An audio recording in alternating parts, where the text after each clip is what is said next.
Excellence lives here in northeastern Indiana. It's reflected in more than 200 nationally recognized degrees. It drives our Division I sports. It's alive in our campus life. Excellence has a name, IPFW. Around our campus, around the country, around the world. Excellence lives here. Indiana University, Purdue University, Fort Wayne. One university, two great names.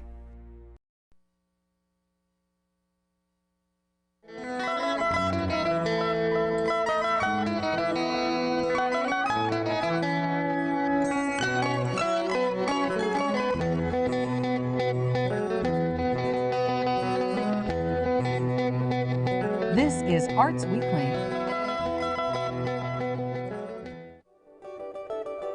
Arts Weekly is presented by the College of Visual and Performing Arts at IPFW, offering degrees in fine arts, music, theater, and visual communication and design.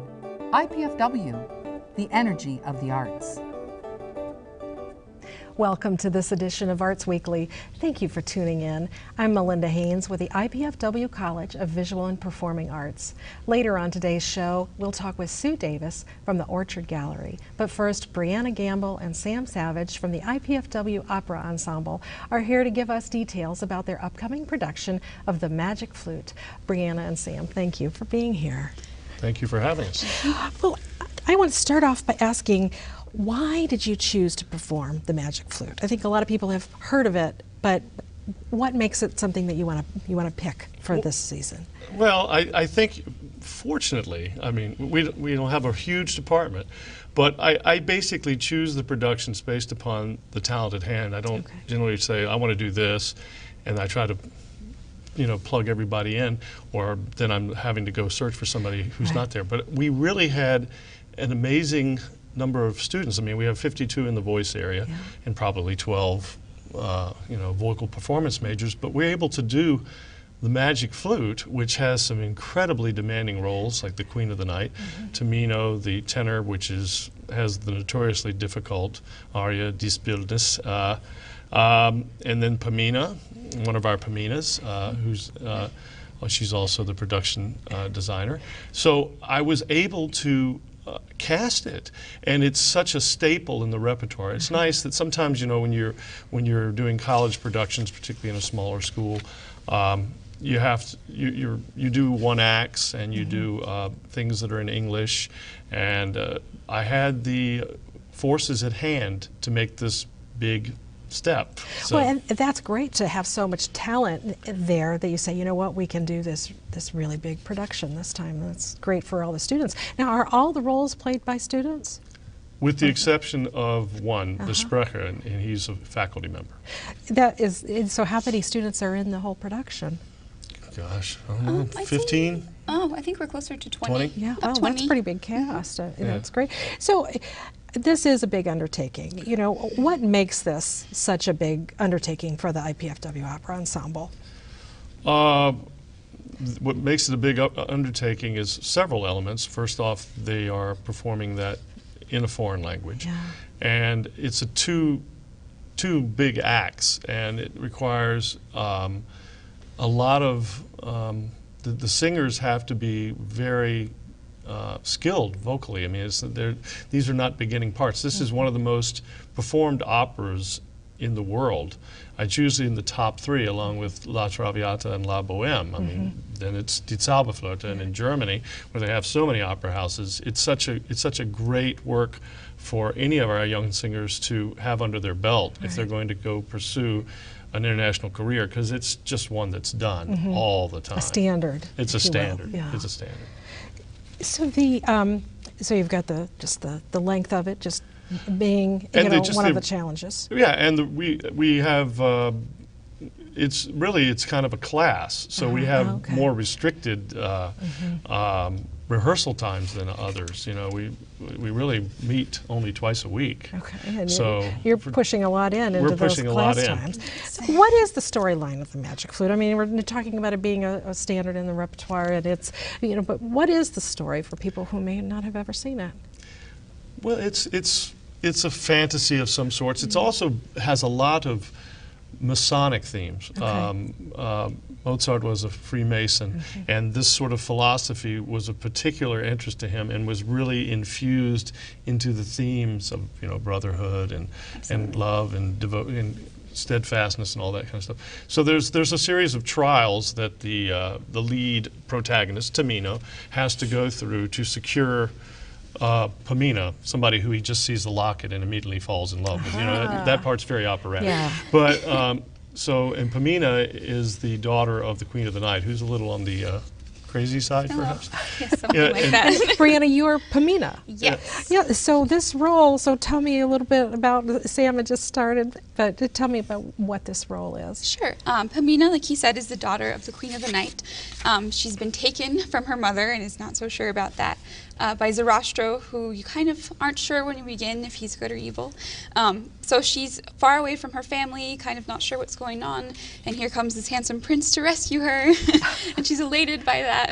So it's just her, you know, trying to figure out who she is and learning about her mother and their relationship and that kind of a thing, but also falling in love. Have you ever performed this role before? Not this role, no. Okay, so this is a new challenge Yes. for you as well. So that's where you fall in to the storyline. And so who are some of the other characters? Tamino, the prince, Papageno, who's kind of the comic interest. Tamino's very straight-laced, but Papageno is like Jerry Lewis in comparison. And in most productions, or a lot of productions, the more traditional productions, which are set more in the time of Egypt, he is more like a bird. He looks more like a bird.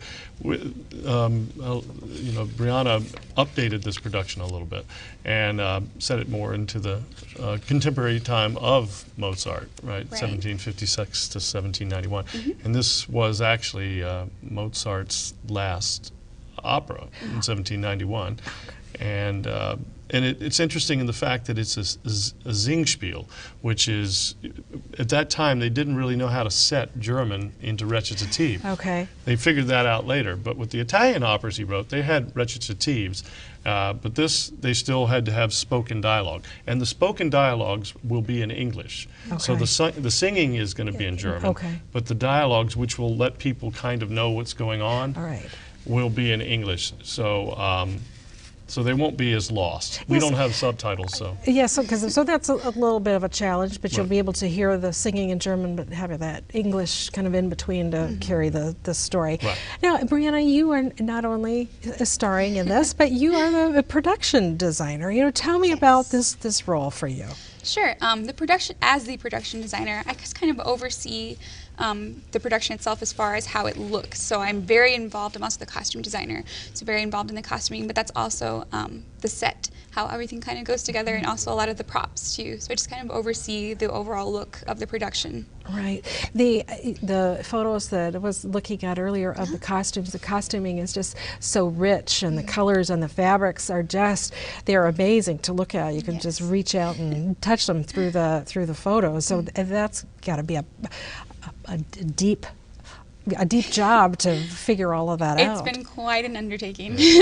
And have you ever done that before? I've done some work. Production designer? My mother's actually a seamstress, so I'm very lucky to learn as I go, honestly, through these pieces. And as far as production designing, I did do another production with IPFW. We did Purcell's Dido and Aeneas in the fall of 2011. So I did do some work on there in the costumes as well. Got some experience there. I want to go back to the German just for a second, because that's just got to add another challenge to this big production. I mean, do the performers, do they know German? I mean, how do they learn to sing in German so that it would be understandable by Germans as well as Americans? We coach them as voice teachers. We coach, and the voice students need to learn to sing primarily in the basic three languages, which are French, German, and Italian, as well as English. They have to learn how to pronounce. They're encouraged, of course, to take the languages. This is always better to really understand the languages, but they learn to pronounce the languages in diction courses, which uses the International Phonetic Alphabet, or IPA, and so they learn through that method. Then they can read transcriptions of the IPA, so the symbols represent sounds, so you can pretty much read any language And over time you start to acquire the language, but when they first start, they're basically doing it by just repeating sounds. But as they develop, they end up having some facility with each language, I believe. Have you done an opera in German before, the opera ensemble? We may have done some scenes, but not a complete opera. I mean, this is the first opera I've tried to do a complete opera in a foreign language. So for someone who maybe has never been to an opera before, what can they expect when they come see the Magic Flute? Well, I think they'll be just taken by the spectacle of it. I mean, she's done such a wonderful job. The opening scene, for instance, maybe I shouldn't ruin it, but the opening scene has Tamino. This music starts, and Tamino rushes in, and he's being chased by a serpent, and she's designed the serpent, and it's just magnificent, and so. You already are transported into this magical land, right. And so I think that that's what this show is. It's a fantasy. And it's some beautiful. It's some of Mozart's most magnificent writing. We're not doing it with orchestra, and I mean when you hear the orchestration of it, that's certainly magnificent.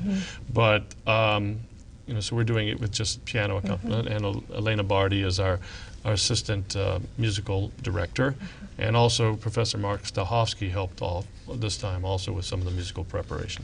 So Brianna, how do you balance the role between performing and production design? I mean, do you kind of hop back and forth, or do you try to keep one head on at a time? Yeah, it's definitely a lot of back and forth.